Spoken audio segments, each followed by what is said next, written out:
playing music together for over 10 years now, both as just the two of us and with various other bands. And house concerts have been a huge part of that, I think largely because with the kinds of music we play, the community has been a huge part of it.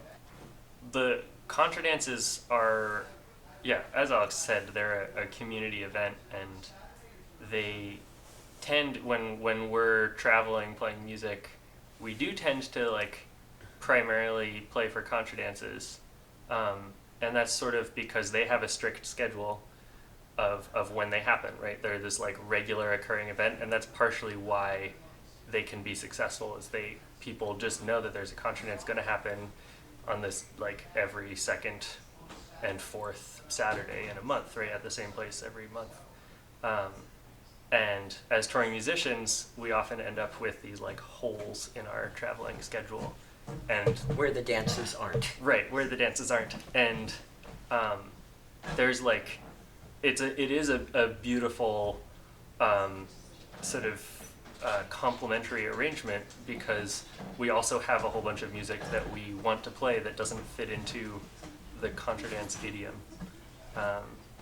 And so we're looking for opportunities to play that music, to share that with people. And house concerts often are more flexible about when they can host a concert, and are willing and even often enthusiastic about hosting on like a weeknight when other gigs are really unavailable.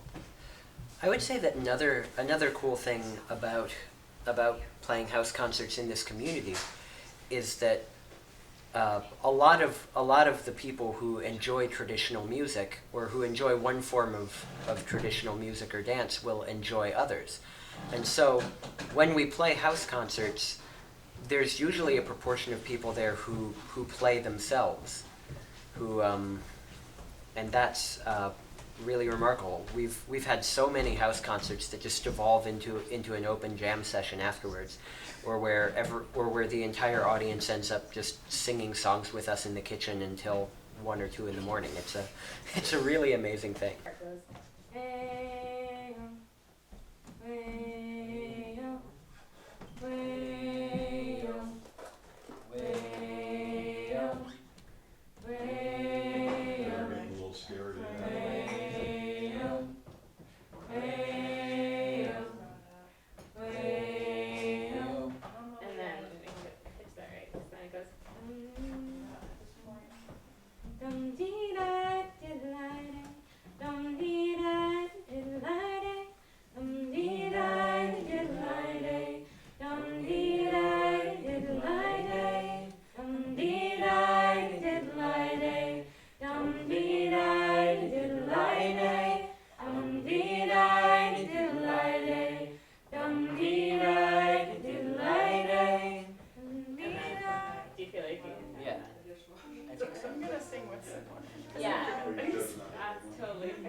Also, like, folks who might be interested in our music but you know, for whatever reason, don't want to or can't dance.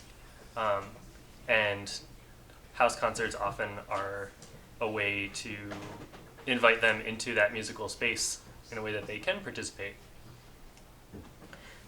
I would also say that house concerts are, in some ways, the ideal venue for the kind of music that we play, because, you know, a lot of the traditional music we play it was certainly not made for you know, grand stages, or definitely not for like records or radio.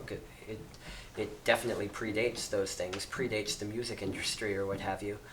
And a lot of the times this was music that was played in living rooms for no other purpose than to entertain one another through, you know, the long cold nights of winter. And if a musician happened to be coming through town, you'd put them up in your living room and invite your neighbors to hear their music. And I feel like being able to play house concerts within these wonderful communities is a really cool way of establishing that through line between the present and the past, and keeping this tradition going. I had a conversation with another musician recently who he had an interesting viewpoint on house concerts. He felt that compared to like established venues, that house concerts tended to be, his opinion was that house concerts tended to be sort of drawing on a small network that wasn't like connected to other networks, and wouldn't lead to the type of sort of increased publicity and ascent to whatever type of fame he was looking for. And I'm not sure I agree with that. Like, there's definitely a network, like a social connectivity and community that exists amongst folks who host and attend house concerts. But I think it's also an interesting point about, like, when you play established venues, who are you connecting with and how, and like who sees you and how does that get promoted? And when you play house concerts, how is that different? And that's something that I'm still like interested in pursuing and answering, and I don't have an answer to that. It's just, I thought that was an interesting viewpoint.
So in 2011, I bought this house, and a friend of mine who is a musician, who had done a house concert for us in a different house, said, "Hey, why don't we have a housewarming house concert?"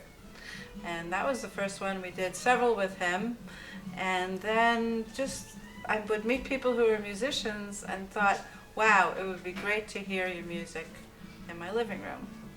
And so I started inviting people, and word of mouth, and little by little, things just started to take off. And now apparently I'm on a list, unbeknownst to me, of house concert hosts in the area. So people contact me quite often. And I try to limit myself to only hosting one a month. But sometimes I can't say no. So this is the second one this month. I sort of fell in love with this song immediately, but it took me some time to get around to learning it. But we're very, very happy to share it with you. It has an entirely singable chorus, and we'd be happy if you would join us on it. And before we play this one, we'd like to send it out to Noah Hoffman, who put us up for the last 2 days, and is also just an overall wonderful person, and we know they like this song. So.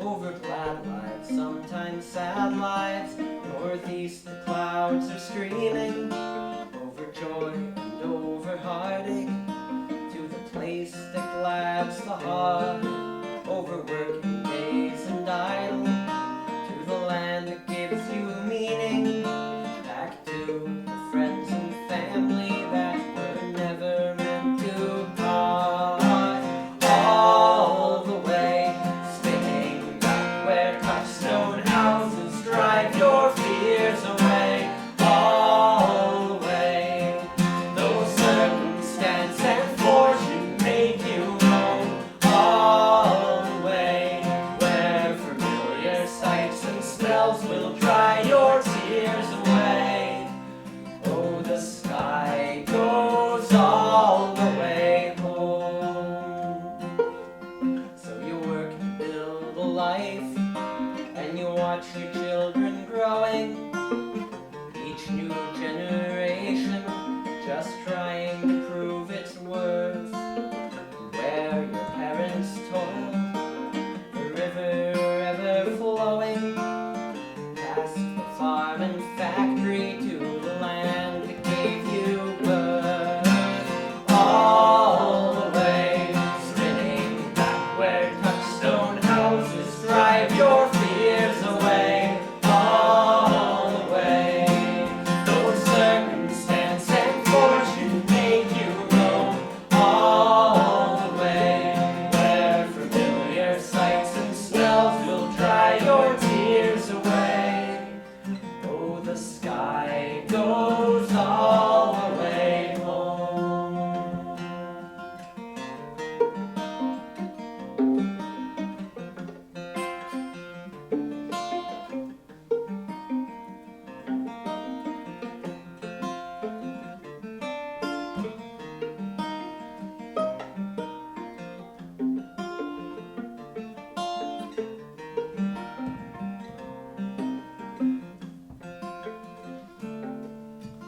Rain that shakes the gridstone runs down to the river, wheels turn in dark water as it rolls down to the foam.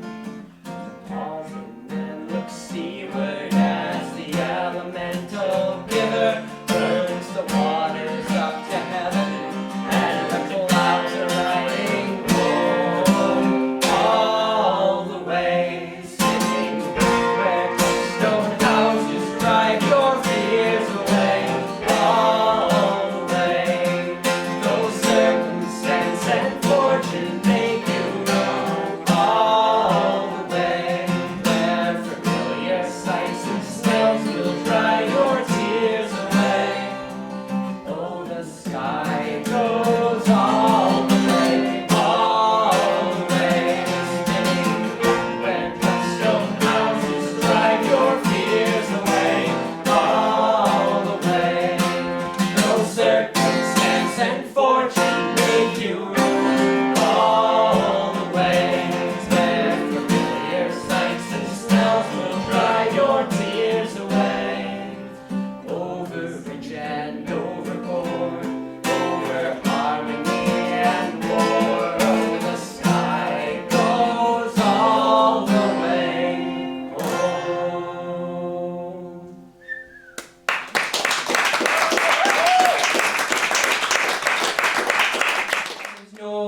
you change too slow in the morning. You're long on blame and short on time in the morning. In the morning, boys, you're long on blame and short on time in the morning. Boys, you're long on blame and short on time, but me and mine will do just fine. We'll pick your bones and eat your eyes in the morning. Big black bird come round my door in the morning. In the morning, boys, big black bird come round my door in the morning. Boys, big black bird come around my door just like he done the day before. Says best get ready, there's a big change coming in the morning. Boys, best get ready, there's a big change coming in the morning. I'm going to carry on with a sort of newly composed song. But it's also sort of an old song. And there's a bit of a story here. Who here has heard of the song Nell Flaherty's Drake? That's what I expected, actually. Nell Flaherty's Drake is a wonderful old Irish curse song. It's very old. It's basically calling down misfortune and devastation upon some ruffian who has wantonly murdered a very good duck, who I believe is a metaphor for an Irish freedom fighter. But it's a wonderful, wonderful song. It's got like some great curses, you know. May his spade never dig, may his sow never pig, may each hair on his wig be well thrashed with a flail. May his door never latch, may his turkeys not hatch, may his roof have no thatch, may the rats eat his mail. Etc., etc. Exactly. And they're largely agricultural insults to the time period of the song. Yeah. And we were talking about this song one day, and we realized two things. For one thing, like, as wonderful as these curses are, a lot of them are out of date. Much to the dismay of Trogdor, there are not many thatched roof cottages around these days. 4 people that got that, and I'm delighted. Not me. And also, there are plenty of, shall we say, current villains who could use a few curses. Oh yeah. So we hope you enjoyed this song, and please join us in fervently wishing that this song comes true.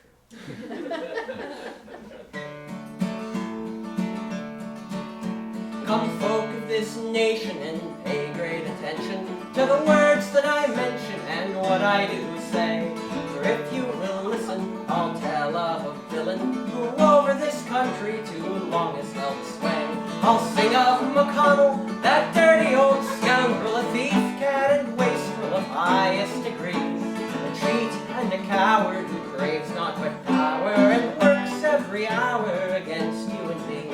This country's great schism and bitter division have come from McConnell's great vision and plan. His foul machinations have shut down the nation and brazenly stole the great court of our land. The rules he has broken and lies he has spoken, he's allied himself with a racist buffoon. May every misfortune become Mitchell's portion and plague him each day till he enters his tomb. May his toast always burn, may his milk always turn, may he step on a Lego each day when he wakes, may his car be rear-ended, his license suspended, may he find half a maggot next time he eats steak, may his Facebook be hacked, may his passwords be cracked, may his phone lock him out many thousands of times, may his credit score dwindle from those who have swindled this miser who covets our nickels and dimes. May his pants all be stained, his attorney arraigned, may his pacemaker always be needing a charge, may his dewlap be shriveled, his liver be riddled with polyps and cysts, may his prostate enlarge, may the change he denies cause the rivers to rise and flood out his basement with sewage and slime, so the spores of black mold may rise up and take hold of his lungs as a payment for his awful crimes. May his shoes never tie, may his ink never dry. May the bag always break when he takes out the trash. May he fall down the stairs, lose the rest of his hair. May he play online poker and lose all his cash. May his friends all forsake him, arthritis overtake him. May he ne'er rest easy by day or by night. May his insurance fail him when sicknesses ail him, and leave him with nothing, alone in his plight. Soon it will be November, and I bid you remember, the seat of a senator's no guarantee. So Kentuckians all, we are counting on y'all to oust this smirking bastard and set us all free. Our way will be harried, The Manders are Jerry, so we mustn't tarry, or surely we'll fail to make sure next year Mitchell, that son of a bitch, will be out on the street in disgrace or in jail.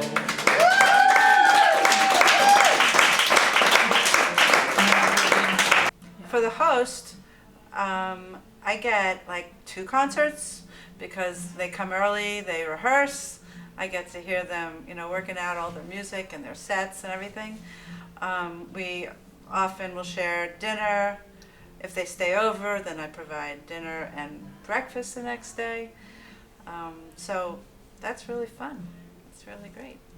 And for the audience, they get to chat with them and just up front, totally. Now, there's a dark side to this. I start vacuuming in the morning, and we start cleaning the house and organizing, cooking a lot of times, making a Costco runner 3 beforehand, maybe the day before, and otherwise just getting the house ready. Yeah. And then there's the last minute setup, just reorganizing so you can accommodate 35 people. Sometimes it's been people sitting on the floor. Standing room sometimes, and there's a second, like a loft over this room, and sometimes people go up there on the balcony and then they can look down, which is also a pretty cool experience. Yeah, it's fun. Now, and houses obviously are different sizes and shapes. So in my case, it's not a big house, but this one room, once we move the furniture around, can accommodate like 25, 35 people, just because of the architecture. But other people have much bigger, better accommodations, but the musicians don't seem to care so much.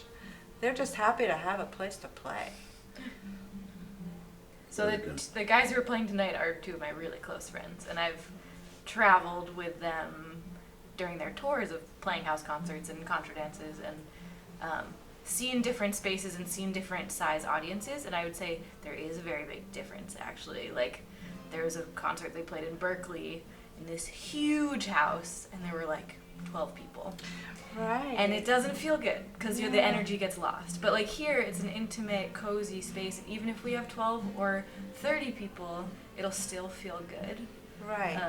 But Good the point. musicians, I feel like I have a lot of insight into the musicians' side because I've like traveled around with them. Yeah, if it's a small space, you'll fill it up more easily, and then there'll be that critical mass that makes for a really nice. Yeah, she agrees. So